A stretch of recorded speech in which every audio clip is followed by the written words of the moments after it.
Hello, hello. Welcome on into another episode of the Whiskey Crusaders. I'm Will. I'm Matt. On this Saturday's Other Liquor series, we're talking about another gin.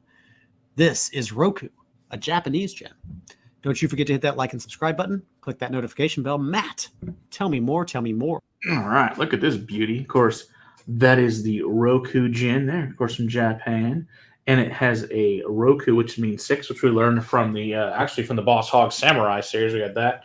Love this. It's got the beautiful 6 sides. No surprise being the 6. Of course, it's each of the different botanicals etched into the glass, which I think is really cool. Of course, Japan always does beautiful art as usual. So amazing stuff here.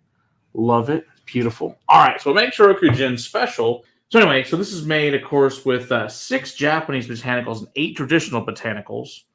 So with these 6 ones that are made with the Sakura flower, the yuzu peel, the sencha tea, which is sometimes green tea, sansho pepper, a zukuri leaf, and griniko tea, which is refined green tea.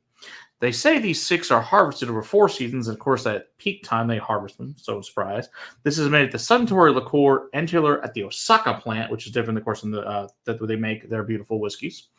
It's a specialized craft facility just for Suntory spirits. It says the Atelier features 4 different types of pot stills, which is pretty neat. They have 4 different types of pot stills, and each one is a special process here made for the Roku. So it says the botanicals are distilled separately and then extracted each for the best flavor to put them together for individual characteristics. It says, for instance, the delicate scent of the cherry blossoms went through a vacuum distillation in stainless pot stills, whereas the deep flavor of the yakuza is achieved by distillation in a copper pot still. And that says the Roku's complex flavors result in harmonious Japanese sensory captured in the blending of careful extracts of the total 14 botanicals. Like I said, again, Roku means 6. The 6 Japanese, those beautiful things on the sides. They also have this really cool, fun papers. You always like to fill up the bottles because that's a good time. It's this special type of paper they use in Japan there, and it's got the little embossed things. So really like that, you know. And the bold calligraphy, beautifulness there. As always, they also make a Sakura edition, and a vodka is also made there. It says one of the 4 different distillation methods we employ to extract the best flavor and deliciousness, of course, this at all times. Now, the whole reason this gin was made in the first place, it was this guy, of course, we had knows Shinjiro Tori, who, of course, is the founder of Suntory back in 1899, wanted to make a really great gin. This is one of the ones he decided they would make.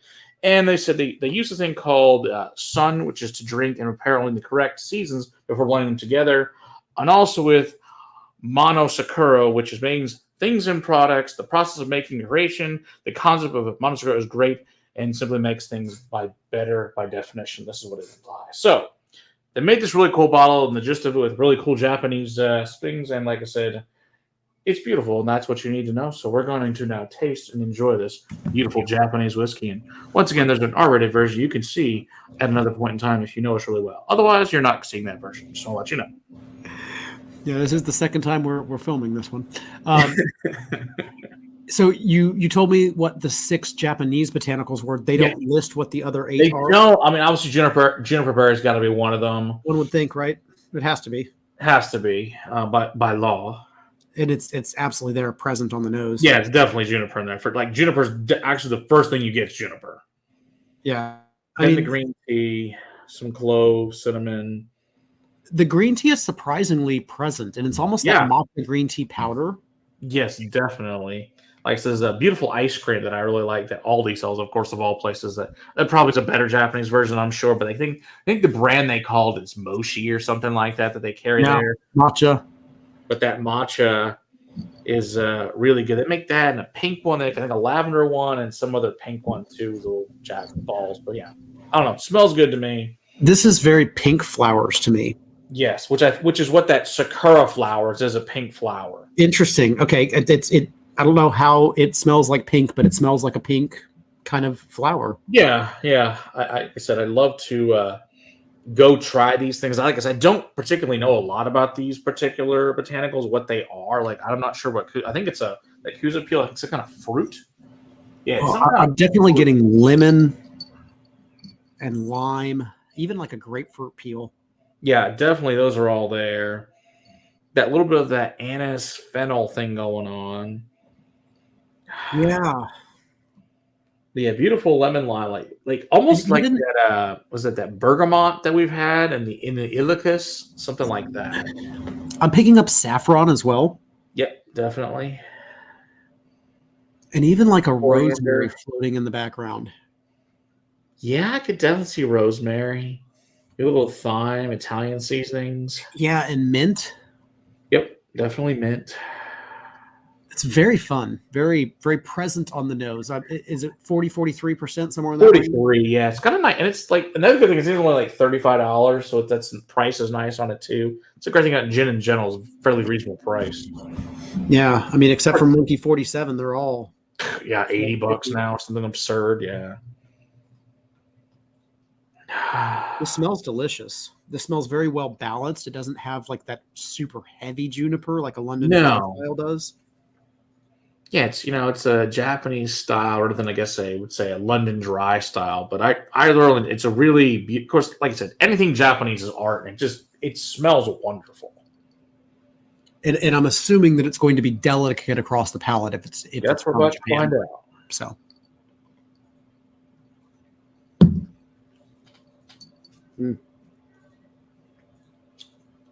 That's really nice. Oh my gosh, that lemon lime just jumps out like crazy with that. Then juniper. Delicate but flavorful. Yeah, lots of green tea again. Mm-hmm.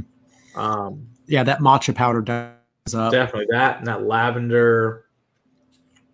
A little bit more licorice on the palate than I was expecting. Definitely that fennel that we were discussing earlier. Right. Nice woodiness, not oak, but like we said, cedar, pine needle type thing going on. Yeah, it's pine. But it's not sappy.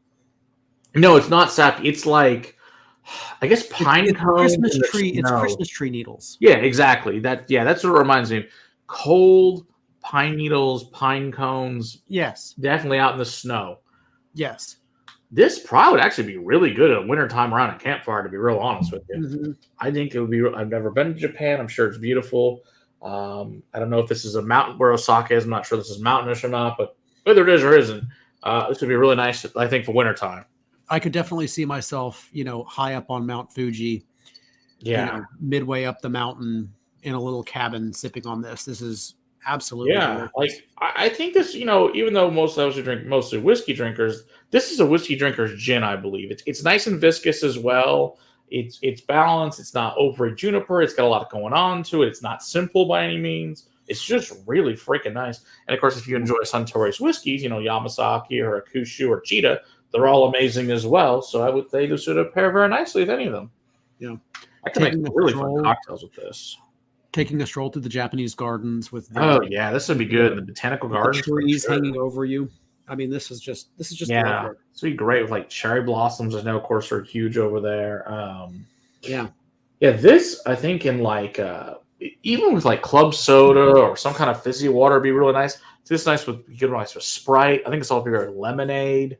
Anything like that would be beautiful. Gin and tonic with this would be absolutely fantastic. Oh yeah, gin and tonic with this got to be real. Like, I think it'll be a very what do you want to call it? Citrus forward gin and tonic. I think, but it'll be really nice. Well, I really enjoy that. That's really, really good. So very unique, different gin. Quite tasty though. I agree with you. This is a whiskey drinker's gin.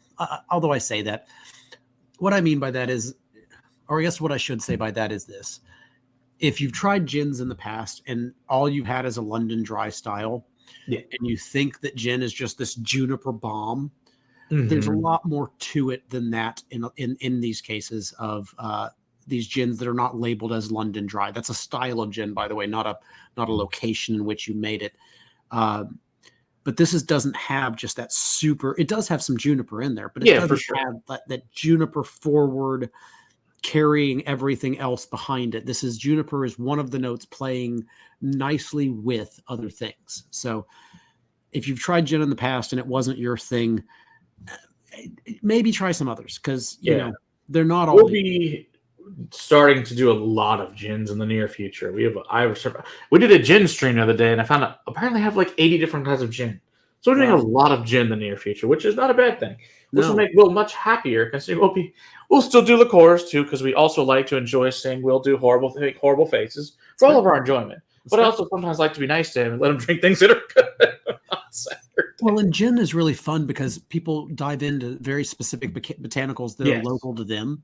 Right. And so it's really fun to be able to try to pick out specific notes that are actually local. That's always a fun thing to do. Yeah, we're doing a lot of craft, really good craft gin coming up soon. So Looking you will forward to not it, man. miss it. Be good If thing. you're looking forward to it too, don't forget to hit that like and subscribe button so that you don't miss any episodes coming out. We go live on YouTube every Monday night, deep diving typically into whiskey topics. But as Matt said a moment ago, we had a gin night not too long ago.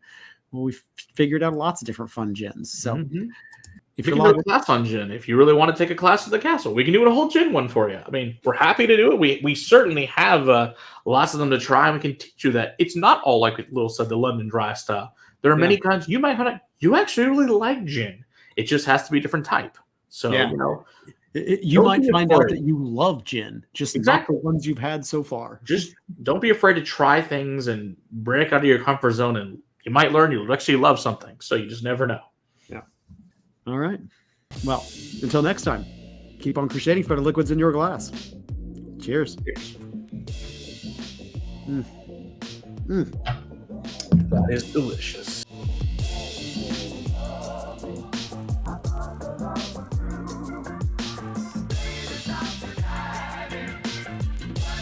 So I told the boy if he wants another cat, he's got to scoop the litter box, and so he has done it Seems twice fair. so far, and I did not have to do it at all this week. So There you go. It is a shitty job, literally. yeah. Oh, what did he say? Hang on, it was the greatest. Your son just cleaned the cat box for the first time. He said it's like digging for dirt for butt. It's like digging in the dirt for butt treasures. Okay, awesome.